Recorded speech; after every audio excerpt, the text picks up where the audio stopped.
जी त नाज़रीन मां हिन वक़्तु मौजूदु आहियां ठुलवे जो ॻोठ अब्दुल करीम खान कटवर जेको बिल्डिंग ज़बून हाणे थियल ते ऐं हिते उस्ताद आहिनि शागिर्द आहिनि।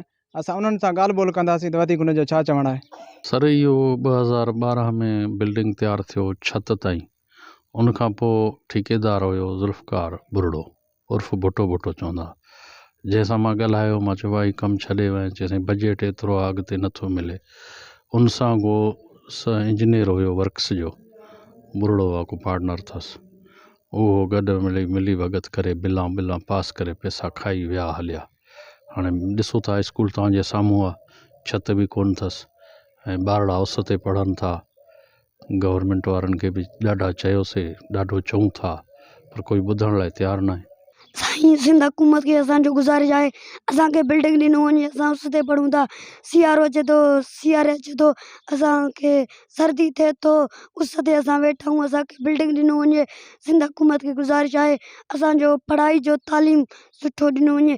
असांजो बिल्डिंग न आहे, बिल्डिंग जो ठेकेदार अध में भॼे वियो, छत न अथसि, असांखे स्कूल मिली वञे सुठो। करीम प्राइमरी स्कूल अब्दुल करीम कटवर जो अर्ज़ु कयां थो आला हुकाम खे ऐं वज़ीर आला सिंध ऐं वज़ीर तालीम खे साईं मुराद अली शाह खे त असांजा नंढड़ा ॿार हाणे सियारे जो सर्दी में किथे पढ़नि। छपरे में असां पढ़ायूं था पिया, ऊन्हारे जो गर्मी आहे उहो बि असां छपरे में पढ़ायूं था पिया।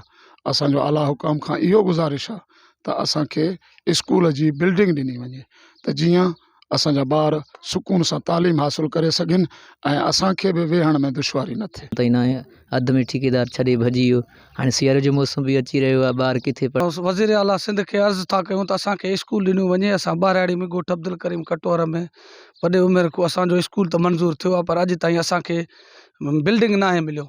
असां हिन दौर में बि जहालत जे दौर गुज़ारे रहिया आहियूं त असां वटां अॼु ताईं न बिजली आहे, न को स्कूल आहे, न बिल्डिंग आहे, कुझु बि न आहे। जेकॾहिं अञा ताईं त असां सां इहो हशर थींदो रहंदो त पोइ असांजा ॿार कीअं तरक़ी कंदा, कहिड़े माशरे में अॻिते ईंदा। सिंध हुकूमत खे गुज़ारिश आहे महिरबानी करे असांखे ॿारनि खे स्कूल जो तकलीफ़ आहे, न छांव आहे मथे, न बिल्डिंग आहे। महिरबानी करे इहो बिल्डिंग असांखे मिली वञे स्कूल जो, महिरबानी करे ॿार तकलीफ़ थिए थो पढ़ाई में, इहो गुज़ारिश आहे बिल्डिंग मिली वञे, छत मिली वञे।